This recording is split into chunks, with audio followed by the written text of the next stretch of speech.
So we use the Fibonacci in both uptrending and downtrending markets to find good areas for retracements and where to put buy orders. In an uptrend, we go to the swing high and we put the 1 at the swing low, and then we look for price to retrace into the sweet spot. And the same thing happens in a downtrend. Quite often price will come down, then retrace right into this zone. And this zone is between the 0.618 to the 0.79, because retail does not want to buy here, but they do.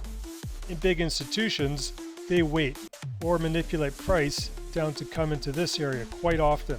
And you'll see it on both up and down trending markets, and that's a good area to look for in your charts. It reoccurs quite often, and you'll probably have quite a bit of success if you're patient enough to wait for retraces within that zone.